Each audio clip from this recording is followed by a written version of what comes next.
Hey, Billy Glisan here with Powercore 360. And in this video today, I'm going to show you how doing single leg exercises will improve your vertical jump performance and reduce the risk of ankle, knee, hip, and spine injuries at the same time. So what are single leg exercises and how do they improve your vertical jump performance? Single leg exercises are exercises that are performed with a great deal or all the body weight on one leg. In sports, so many movements are performed using one leg, as the athlete rapidly pushes a foot into the ground to accelerate, decelerate, jump, land, change directions. So many movements are performed with a great deal of the body weight or all of the body weight pushing off of one foot or into one foot into the ground. Hey, let's look at some world-class hitters and blockers, and let's watch in an Olympic match how they're using single leg movements to perform hitting and blocking movements. Hey, let's watch this video, and I want you to pay attention to the middle blocker, number 4 here in the white jersey closest to us. And let's look at the amount of single leg and the type of single leg activities or movements he creates as he goes to block to his left.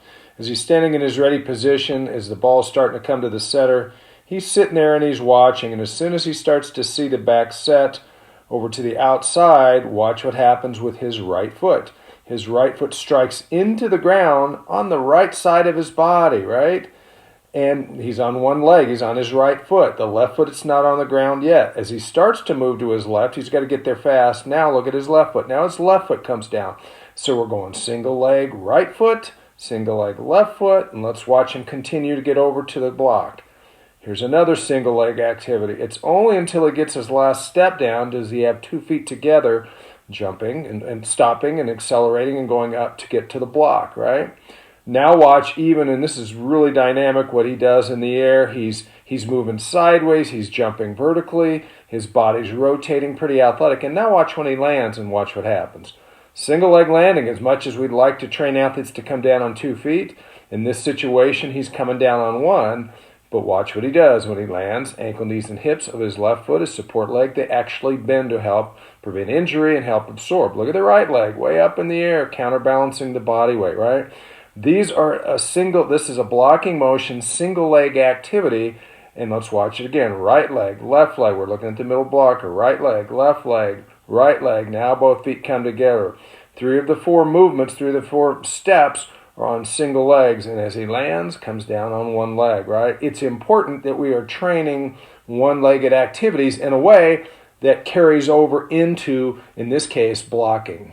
All right, I'm going to go a little deeper into the weeds here in terms of looking at number 4 and looking at specifically how he does this single leg activity, because it has implications for how do we train this, what exercises we do. So as he's standing there, once again, he's watching the ball come into the setter, and as soon as he sees it's going to his left, then watch what he does. He gets his right foot down, and I want you to notice this. This is really good mechanics. His feet are not facing out in this direction. They are when he starts. But as soon as he starts to commit to actually moving to his left, watch the position of the right foot. It straightens up. It goes straight ahead. And I want you to also notice something else that he does here. I'm going to draw an arrow here. He puts his weight on the inside of his right foot right there. That's awesome, right? That's exactly what I would train him to do. It's exactly what we train our athletes to do. Now, what's interesting here, this is what we call a speed step. A speed step basically gives him speed going to the left, but he's stepping to his right to move his body to the left. It seems kind of counterintuitive. Some people call this a wasted step. It is not a wasted step. If you do it with the right mechanics, it's the fastest, most explosive way, and in fact, it is a controlled jump to his left. So as his right foot goes down, he's actually, if you looked at his right hip, his right knee, his right ankle, those joints are all just like jumping up vertically. They're all bending right now. They're going to do a jump, but they are bending. The weight's on the inside of the foot on his leg. But now also what's going on is very quickly here as his ankle, knees, and hips, they bend, they load up. That right foot goes into the ground, and it goes into the ground not slow, but fast. So we tell athletes, put a foot into the ground. You're trying to change directions. You're trying to jump. Put a foot into the ground and put that foot into the ground fast, right? Now what happens is that right foot pushes down into the ground this direction, like this. Here's what, let me try that again. The right foot pushes down into the ground this direction. The ground basically pushes back in the opposite direction to push the body in the other way. So it's going to, as he pushes his right foot into the ground to the right, it pushes his body to the left. And if he's got great technique, and I think he could improve his technique, he could close even faster if he worked on this. We want him to lean, right? I want him to lean more. I really like the position of the lower body here. We've got this nice lean going here from the back ankle going up here. I would love to see his upper torso on this line too. He's really very vertical right now with his upper body. His upper body, in my opinion, if he's trying to close out left faster, he needs to lean. It's like coming out of the blocks on a 100-meter sprint race. The faster you stand up, the slower you're going to accelerate. They're coming out of the blocks so they can push the ground down behind them. As they push into the ground pushes back on the body. The more the body stays bent over to a 45-degree angle or less, the faster that first 10 meters is going to happen for that athlete, right? So in this case, we're not running 10 meters. We're only running a few feet or accelerating a few feet. A controlled fall is really what we're wanting him to learn to do. We want his right foot doing what it's doing, pushing into the ground to the right, bending ankle, knee, and hip, loading up, and then explosively, it's a controlled jump to his left. But as he's controlling his movement to the left or performing his movement to the left, I want his upper body on that green line, not on the red line, right? Then when he gets over here, as he's moving to his left, let's take this out a little wider here, get rid of those lines.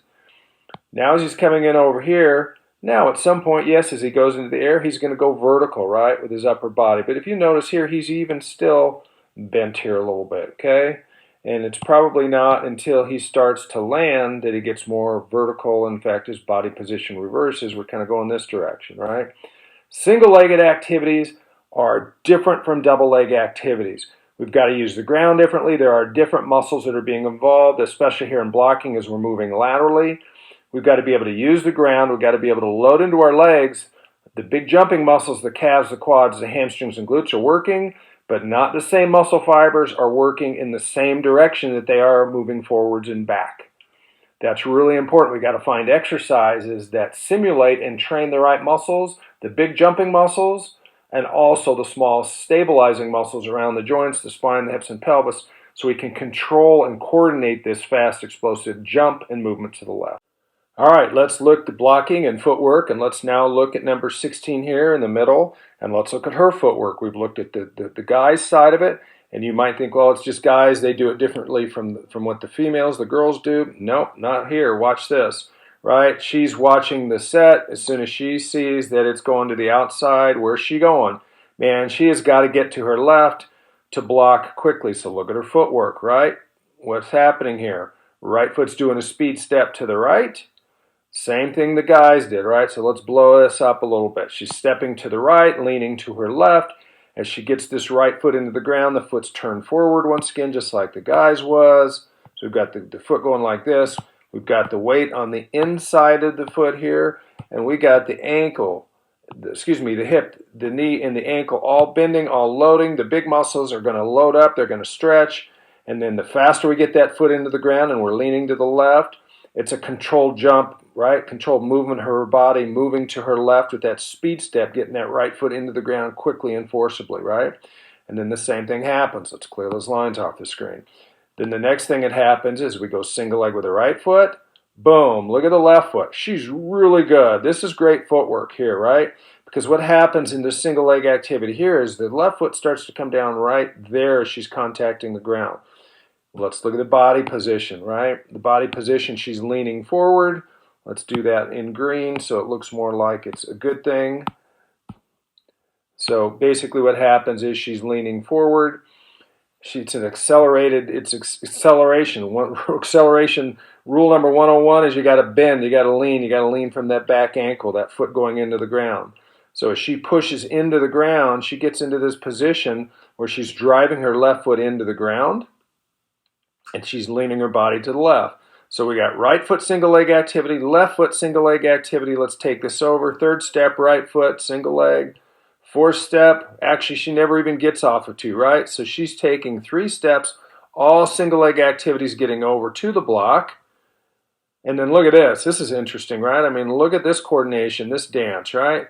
The outside and the middle here trying to come together. Look at this, how both feet come down next to each other. Single leg landing for both of them, as much as we don't want them landing on a single leg, guess what? It's going to happen. We better be training our athletes for trying to prevent ankle injuries, knee injuries, ACLs, hip injuries, spine injuries, anything that can happen on single leg. Man, we better be training them on single leg. So squats, RDLs, two-legged activities are great for vertical jump with 2 feet straight underneath us, but there's so many movements in sports, and volleyball here specifically in blocking, where we better have the ability to rapidly stabilize using the small muscles, the ankle, knees, hips, pelvis, and spine to keep an injury from happening. But at the same time, we're also training the big muscles, the calves, the quads, the hammies, the glutes, the back muscles to move and perform, to jump high and to land safely, right? All right, let's look at single leg activities now, and let's look at hitting. Let's look at an attacker here. We're looking at the outside left.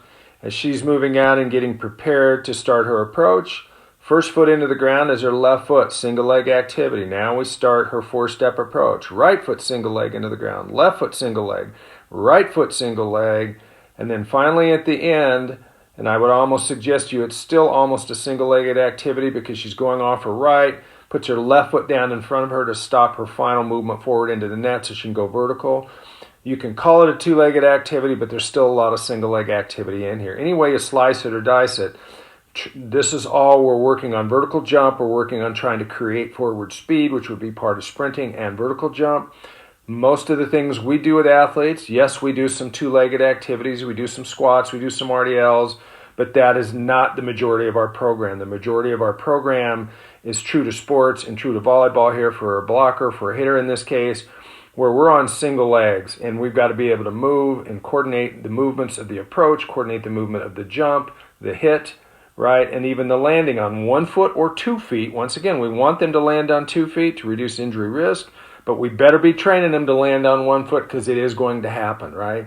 So, but it's really important that we are taking exercises, creating exercises in our vertical jump program that are going to apply to volleyball blockers, volleyball hitters, so they can move, they can jump, they can be basically doing explosive jumps, not just vertically, but sideways, laterally, right, for the blockers. And then they have to be able to land and control those jumps and avoid injury. So how do we train single leg movements for hitting and blocking? We start by understanding that performing exercises on 2 legs like squats and RDLs are not going to carry over very well into single-legged activities performed on the court like hitting or blocking in volleyball. So if we want to have our hitters and blockers move explosively on the court, perform at a high level, avoid injuries, we need to train them on 1 leg. We also need to understand that when training on 1 leg, that training on 1 leg to move forwards and backwards uses different muscles than it does to train on single legs to move side to side or diagonally. So let's look at a couple single leg exercises that we like for both hitters and blockers. For hitting, when we're working on moving forwards or jumping forwards, we put a slider underneath the back foot. The athlete leans into a support that engages a lot of the muscles of the body. But more importantly, we take that back foot, we slide that back foot on the ground as the athlete's pushing the foot into the ground. As the exercise is performed, the athlete is constantly pushing that back foot into the ground, into the slider, until the foot comes up in front of them. Then the foot does leave the ground, but it re-engages back with that slider as the foot goes behind the body. While it may appear that the back foot's doing all the work, because the athlete is pushing into the structure, creating load into the support leg, the front leg if you would, the ankle, knee, and hips muscles are being loaded and staying loaded. The stabilizers around those joints are loaded, as well as the big prime movers, the big jumping muscles, the glutes, the hammies, the quads, the calves of both the support leg and the back leg. But don't be fooled by thinking it's the back foot and back leg doing all the work. A lot of the work, probably the majority of the work, is actually going on the support leg. So in this type of exercise, we're not just working on the big jumping muscles, the calves, the quads, the hammies, the glutes, maybe the back muscles. They're certainly working, and they're working on the front leg and the back leg, but we're also working those small stabilizer muscles at the same time, ankle, knee, hip, pelvis, and spine. That's critical. What it really means is this athlete's getting so much more bang for the buck, so much more benefit out of this exercise versus just doing an explosive fast exercise, which might be training fast twitch or the big muscles to jump, or doing stability exercises where we're just training the stabilizers in a slow sense at the same time. Hey, we're doing both at the same time. We get stability, we get explosiveness, we get range of motion, mobility, stability, all at the same time. Great exercise. Okay, now let's look at an exercise for blocking movements. We use the same type of an exercise with the athlete leaning into a structure, creating load to engage big muscles and small muscles. But now here's what changes. For the blocker, we know the foot needs to get outside the body. In the example we showed earlier, the athlete, the blocker, is pushing to the right to move to the left. So in this case, the athlete is supporting themselves on the left foot, and they've got the slider now underneath the right foot. The slider's pushing down into the slider, pushing laterally sideways if you would, keeping contact with the ground to keep that load on the stabilizer muscles and in the big muscles performing the movement. Same time, the support leg, the core, the spine, all those other muscles are doing a lot of work. The big muscles, the small muscles, everything's working at the same time, but now we're creating forces laterally and sideways versus forwards and back. This is going to now help us carry over, convert this into blocking performance. So these are single leg exercises that we've created to do a variety of things, to work on the stabilizers, work on the ability to work the ankle, knee, hip, and spine in a certain way. At the same time, the big muscles, the jumping muscles that create the forces to move the body in an explosive way are also training. We like these exercises as activation exercises and exercises we use early in our cycling or our periodization for our athletes. Most importantly, these are single leg exercises that will help carry over into hitting movements and blocking movements, both forwards and side to side for hitters and our blockers. Hey, thanks for watching this video. If you like the video, give us a thumbs up down below. If you'd like more information, more videos like this, subscribe to our channel. If you'd like further information about our masterclass, our programs, our clinics, our equipment, or anything else about Powercore 360, go to powercore360.com.